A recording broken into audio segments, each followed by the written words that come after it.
Selamat datang kembali. Pernah nggak sih Anda pas lihat langit malam gitu, terus merasa, wah kecil banget ya kita, tapi sekaligus kagum gitu. Hari ini kita mau coba menyelami perasaan itu lebih jauh. Panduannya dari pemikir hebat soal kosmos, Carl Sagan, lewat karyanya Kosmos. Iya, sumber kita kali ini memang luar biasa ya. Sagan itu ngajak kita jalan-jalan, melintasi ruang dan waktu. Bukan cuma lihat bintang aja, tapi lebih ke gimana sih hubungan kita sama bintang-bintang itu? Misi kita di pembahasan ini intinya sih mau gali beberapa pemikiran kunci dari Sagan. Gimana kita, yang katanya dari materi bintang ini, mulai sadar posisi kita di alam semesta. Terus, apa artinya buat masa depan kita? Gitu kira-kira. Baru mulai berani melangkah gitu. Terus nanti kita telusuri juga gimana kehidupan, termasuk kita mungkin ya, itu kayak semacam musik yang lahir dari bintang. Nah, ujungnya kita renungkan, kesadaran kita yang baru muncul ini, gimana menghadapi pilihan-pilihan penting di panggung kosmik ini. Udah siap buat perjalanan ini? Siap dong. Mari kita mulai. Sagan mendefinisikan kosmos itu, ya, totalitas. Segala yang ada, pernah ada, atau bakal ada. Mikirin skalanya aja udah bisa bikin kita ngelihat segalanya beda ya. Urusan kita sehari-hari, konflik-konflik kita jadi kelihatan remeh banget gitu kalau dilihat dari jauh, dari perspektif kosmik. Tapi Sagan nggak cuma bikin kita merasa kecil kan? Justru dia lihat ada potensi besar di spesies kita ini. Kemampuan kita buat bertanya, rasa ingin tahu kita itu loh. Dia bilang tahu soal kosmos ini bukan buat gaya-gayaan, tapi penting buat bertahan hidup. Betul sekali. Kita ini kan, ya bisa dibilang keturunan para penjelajah, para penanya. Dan buat ngertiin kosmos, kita perlu dua hal penting nih. Imajinasi yang liar sama skeptisisme yang kuat. Imajinasi bikin kita mikir melampaui yang kelihatan mata, tapi skeptisisme ini yang jaga kita biar nggak ngaco. Mana fakta, mana fantasi, gitu. Nah, soal langkah pertama ninggalin pantai pemahaman kita yang sempit itu, contohnya Eratosthenes di Alexandria kuno. Itu gimana ceritanya sih? Kok bisa orang ngukur keliling bumi cuma pakai tongkat sama bayangan matahari? Kayak nggak masuk akal ya?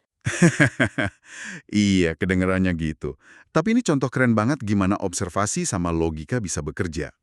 Jadi Eratosthenes ini sadar, di waktu yang sama persis, sudut matahari di kota Shen, sekarang Aswan, itu tepat di atas kepala, nggak ada bayangan.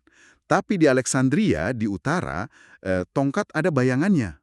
Oh, jadi beda gitu ya di dua tempat? Iya, beda sudutnya. Satu-satunya penjelasan logis, ya permukaan bumi pasti melengkung. Kalau datar, kan sudutnya sama aja di mana-mana. Nah, dia tahu jarak antara Alexandria dan Shen. Terus dia ukur beda sudut bayangan itu. Dari situ, pakai geometri sederhana, dia hitung keliling bumi. Wah, akurasinya untuk zaman itu luar biasa presisi. Nggak perlu keliling dunia dia, cukup pakai otak sama eksperimen simple. Ini lompatan besar loh, pakai nalar buat ngerti dunia yang lebih gede dari yang kita lihat langsung. Oke. Dari ngukur planet kita, sekarang kita lompat nih ke pertanyaan yang lebih dasar lagi. Asal-usul kehidupan itu sendiri. Sagan kan ngegambarin adanya supurba di bumi miliaran tahun lalu. Itu gimana ceritanya? Materi mati bisa jadi hidup. Nah, ini dia, salah satu misteri paling gede ya. Tapi sains coba nawarin jalur penjelasan yang masuk akal. Coba bayangin, bumi zaman dulu banget. Lautan panas, atmosfernya beda sama sekarang, banyak metana, amonia. Terus ada energi gede dari petir, sama sinar UV dari matahari muda yang kuat banget. Energi ini terus nyapain? Energi ini, dia mecah molekul-molekul sederhana tadi. Air, metana, amonia. Pecahan-pecahannya ini terus nyambung lagi secara acak, jadi molekul yang lebih kompleks. Jadi kayak asam amino, nukleotida. Itu kan bahan dasar protein sama DNA, bahan dasar kehidupan lah istilahnya. Oh, jadi kayak bahan-bahan dasar kehidupan itu teraduk gitu ya di lautan purba itu, kena energi terus jadi senyawa kompleks, kayak supraksasa gitu. Persis. Dan proses ini terjadi terus-menerus selama jutaan tahun di subpurba itu. Sampai akhirnya, secara kebetulan banget, terbentuk satu molekul yang spesial. Molekul yang bisa bikin salinan dirinya sendiri. Awalnya mungkin kasar banget ya nyalinnya, banyak salah, tapi inilah cikal bakal replikasi. Inti dari kehidupan. Nenek moyangnya DNA gitu. DNA ya, molekul spiral ganda yang bawa cetak biru kita semua. Nah, Sagan bilang evolusi itu kerjanya lewat kematian dan waktu. Kedengernya agak serem ya kematian, gimana maksudnya? Gini loh, intinya sih DNA itu kan menyalin diri. Tapi kadang ada salah ketik acak pas nyalin. Kita sebutnya mutasi. Kebanyakan mutasi ini ya nggak ada gunanya, atau malah bikin rugi. Tapi sekali-sekali nih, ada mutasi yang ngasih keuntungan dikit. Mungkin jadi bisa makan jenis makanan baru, atau warna kulitnya jadi lebih nyamar, atau lebih tahan penyakit tertentu. Ah, oke. Jadi yang dapat mutasi untung ini, dia lebih mungkin bertahan hidup, punya anak, terus nurunin mutasi untungnya itu ke generasi berikutnya ya? Tepat. Sementara yang ya kurang beruntung, atau mutasinya bikin dia nggak cocok sama lingkungannya, ya cenderung nggak bertahan lama, atau anaknya dikit. Nah, proses ini diulang terus, dikaliin sama waktu yang panjang banget, jutaan miliaran tahun. Perubahan kecil-kecil ini numpuk, akhirnya bisa jadi macem-macem banget bentuk kehidupan kayak yang kita lihat sekarang. Dari bakteri sampai paus biru. Jadi, ya waktu dan kematian itu kayak pemahatnya. Menarik. Ini nyambung ke gagasan Sagan yang paling bikin merinding mungkin ya. Hubungan kita sama bintang-bintang. Kalimat kita adalah debu bintang itu beneran secara harfiah ya. Bukan cuma puisi. Sama sekali bukan puisi. Ini fakta sains yang dalam banget maknanya. Coba dipikir, elemen kimia yang nyusun badan Anda, karbon di tulang, oksigen yang Anda hirup, besi di darah Anda, itu semua nggak dibikin di bumi loh. Terus dari mana? Pas Big Bang itu? Bukan juga. Big Bang itu cuma ngasilin elemen paling enteng. Hidrogen sama helium. Sedikit litium mungkin. Udah, semua elemen yang lebih berat dari itu Dibuat di mana dong? dibuatnya di dalam pabrik kosmik. Inti bintang-bintang yang ukurannya raksasa. Jauh lebih gede dari matahari kita. Bintang kan hidupnya ngubah hidrogen jadi helium lewat fusi nuklir. Tapi bintang raksasa ini, pas akhir hidupnya, dia bisa bikin fusi yang lebih dahsyat lagi.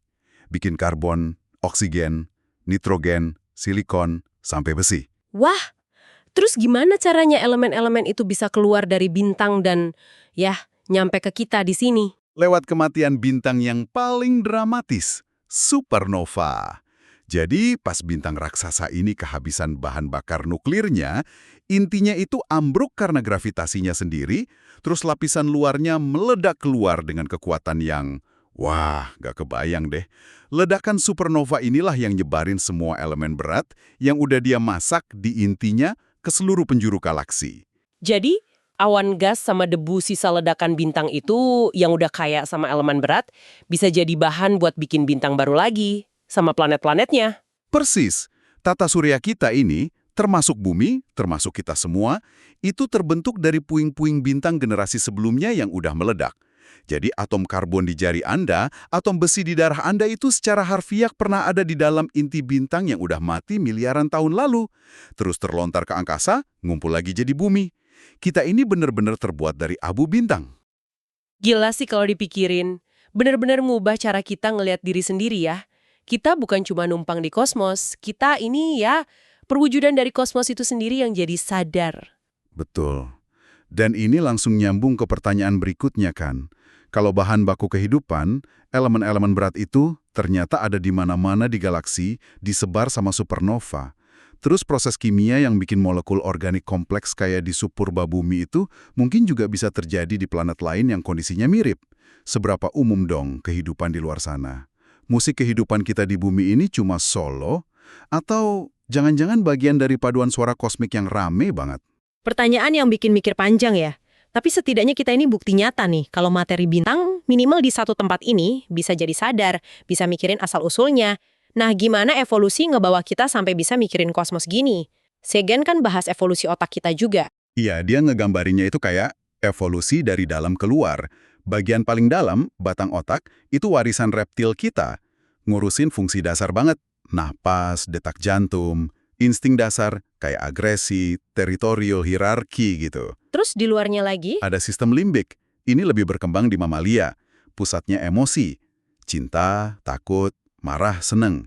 Nah, lapisan paling luar, yang paling baru secara evolusi dan paling gede di manusia, itu korteks cerebral. Nah, korteks ini ya yang bikin kita Iya, jadi manusia gitu ya. Tempatnya mikir logis, analisis, bahasa, seni, kreativitas. Sagan ngebandingin kapasitasnya kayak perpustakaan raksasa. Bener banget. Kalau informasi di gen kita, di DNA itu mungkin setara beberapa buku tebal lah. Nah, informasi yang bisa disimpan dan diolah sama triliunan sambungan saraf di korteks kita ini, itu setara sama perpustakaan isi puluhan juta buku. Kapasitas ini yang bikin kita bisa belajar hal baru seumur hidup, adaptasi sama lingkungan baru, bikin budaya, teknologi, dan yang paling penting nih, bisa ngertiin alam semesta tempat kita berasal. Kata Sagan, korteks ini caranya kosmos mulai kenal sama dirinya sendiri. Kemampuan hebat ini bikin kita penasaran ya. Ada nggak sih yang kayak kita di luar sana? Makanya ada proyek SETI itu kan, yang coba nguping sinyal radio dari bintang-bintang. Terus ada persamaan Drake yang coba ngitung-ngitung. Kira-kira ada berapa ya peradaban canggih di galaksi kita? Tapi katanya, ada satu faktor di persamaan itu yang paling nggak pasti ya, faktor L. Iya, L. Itu singkatannya dari longevity, umur rata-rata sebuah peradaban teknologi. Ini pertanyaan kunci banget. Begitu sebuah peradaban nemuin teknologi canggih, katakanlah buat komunikasi antar bintang, atau buat ngatur energi skala besar, apakah di saat yang sama dia juga nemuin teknologi buat ngancurin dirinya sendiri? Wah, Dan yang lebih penting, apakah dia punya cukup kebijaksanaan buat nggak pakai teknologi penghancur itu? Ini faktor L ini yang paling bikin kita nggak tahu jawabannya. Karena kita cuma punya satu contoh peradaban teknologi sejauh ini, ya kita sendiri. Dan kita belum tahu kita bakal bertahan berapa lama ya kan? ini dalam banget sih. Jadi relevan banget sama kondisi kita sekarang ya. Kita punya teknologi luar biasa buat keluar angkasa, buat komunikasi global, tapi di sisi lain kita juga punya senjata nuklir, punya potensi merusak iklim planet kita sendiri. Sadan melihat ini sebagai semacam ujian kedewasaan buat spesies cerdas manapun. Disinilah pentingnya perspektif kosmik tadi.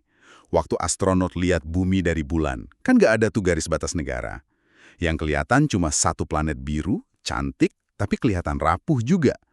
Rumah kita semua. Perspektif yang harusnya nyatuin ya, tapi kok sejarah kita malah isinya perang terus, pecah belah. Sagan ngasih contoh tragis soal perpustakaan Alexandria, itu gimana ceritanya? Perpustakaan Alexandria di Mesir kuno itu, pusat ilmu pengetahuan terbesar di dunia waktu itu.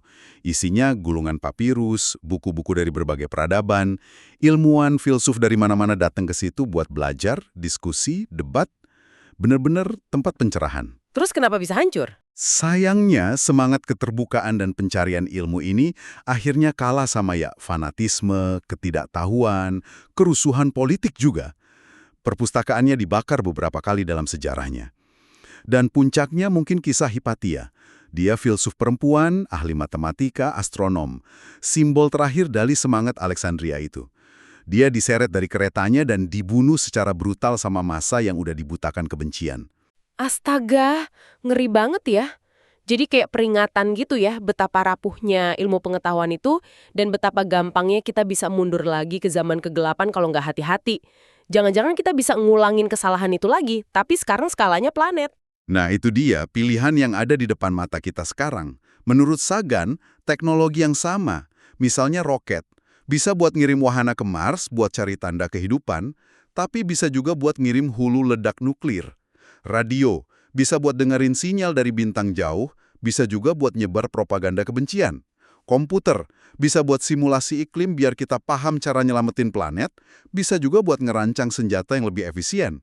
Pilihannya ada di tangan kita.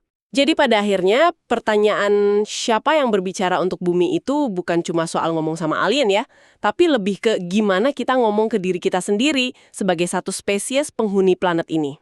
Tepat sekali.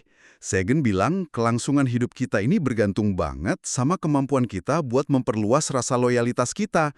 Jangan cuma loyal sama keluarga, suku, atau negara aja. Kita harus bisa loyal sama seluruh umat manusia dan sama planet bumi ini sebagai satu kesatuan. Kita perlu bawa perspektif kosmik itu ke dalam urusan kita sehari-hari di bumi. Wah, perjalanan kita hari ini benar-benar luar biasa ya.